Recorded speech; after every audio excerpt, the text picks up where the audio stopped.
Iran's Zarif holds surprise talks with Macron at G7 summit. Unannounced visit comes as France ramps up efforts to ease tensions between Iran and US over Tehran's nuclear program. Iran's top diplomat has held talks with France's President Emmanuel Macron at the sidelines of the G7 summit following a surprise invite to the gathering.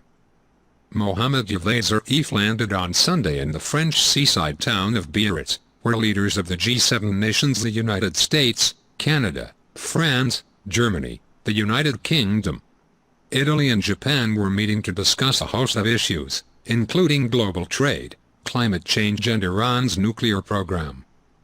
Zarif immediately went into a 3.5-hour meeting with French Foreign Minister, Jean-Yves Le Drian, according to Reuters news agency. He spent half an hour with Macron. Iran's active diplomacy in pursuit of constructive engagement continues, Zarif said in a post on social media. Road ahead is difficult, but worth trying. His plane departed moments after the whirlwind meeting ended. An official in Macron's office told AFP the discussions were positive. Macron, the host of this year's G7 summit, has been leading efforts to defuse tensions triggered by U.S. President Donald Trump's decision to pull out of an internationally brokered deal that offered Iran relief from global sanctions in exchange for curbs on its nuclear program.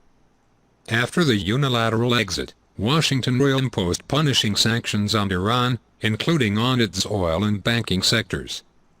Zarif did not meet Trump, who was also at the G7 meeting. Surprise invite: Macron decided to invite the Iranian foreign minister to Biarritz after hosting a dinner of G7 leaders on Saturday night, a French official told AFP. The invite had been made in agreement with the United States, the official added, contradicting a claim by the White House that Trump had not been informed of Zarif's arrival.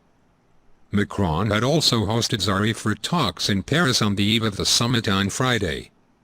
The French president is urging Trump to offer some sort of relief to Iran, according to Reuters and AFP, such as lifting sanctions on oil sales to China and India, or a new credit line to enable exports. While the nuclear deal's remaining signatories France, Germany, UK, China and Russia opposed the U.S. move, they have struggled to protect Iran from the U.S. sanctions. A French diplomat told reporters last week that a pause in Trump's maximum pressure campaign against Tehran was necessary to get Iran back to the negotiating table. Trump wants to force Iran into new talks that would include its ballistic missile program and support for regional armed groups. But Iran has rejected that, saying Washington could not be trusted. And a year after the U.S. exit, Tehran began scaling back some of its commitments under the nuclear accord.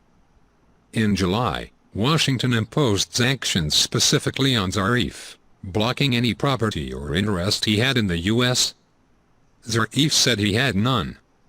U.S. officials said the censure was meant to send a clear message to Iran as tensions further escalated over alleged aggressions in the Strait of Hormuz, a significant trade route in the Gulf.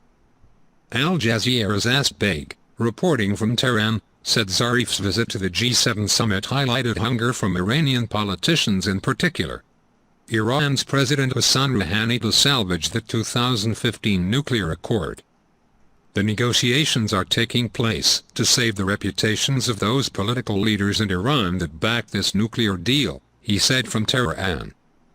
Zarif's unannounced visit played out against apparent divisions between Trump and Macron on how to deal with Iran. Earlier on Sunday, Macron told LC television that the G7 leaders had agreed on what we wanted to say jointly on Iran. Officials from the French presidency told news agencies the G7 leaders had discussed the issue over dinner on Saturday evening and agreed that Macron should hold talks and pass on messages to Iran. Trump denied that shortly afterwards. Asked if he had signed off on a statement that Macron intends to give on behalf of the G7 on Iran, he said, "I haven't discussed this. No, I haven't." He added, "We'll do our own outreach, but, you know, I can't stop people from talking. If they want to talk, they can talk." France's interests. Macron later played down his earlier remarks, saying there was no formal mandate from the G7 leaders. Yesterday, we had a discussion from which two priorities emerged. First of all, no member of the G7 wants Iran to ever get a nuclear weapon. Second, all members of the G7 are deeply committed to stability and peace in the region and therefore want to avoid actions that could compromise that, he said. The G7 is an informal group. There is no formal mandate given to anyone in this context. We will each continue to take initiatives to reach our two goals. That's what's important. The outcome of yesterday's discussions is that we will continue to all act, each in their own way. Besma Mamani, professor of political science at the University of Waterloo in Canada, said France had vested interests in trying to defuse tensions between the US and Iran.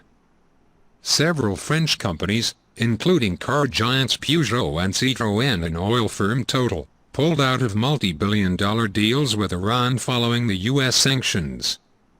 In addition to the economic interests, Macron feels as if he is one of the sole champion of the liberal international order, Mamani told Aljazeera. I would even argue that perhaps Macron feels that he can sort of get some mileage out of the so-called bromance he once had with Donald Trump, but it won't be easy. German Chancellor Angela Merkel welcomed the meeting between Zarif and Macron, saying it was worth taking every opportunity to avoid further escalation of the standoff over Iran's nuclear program.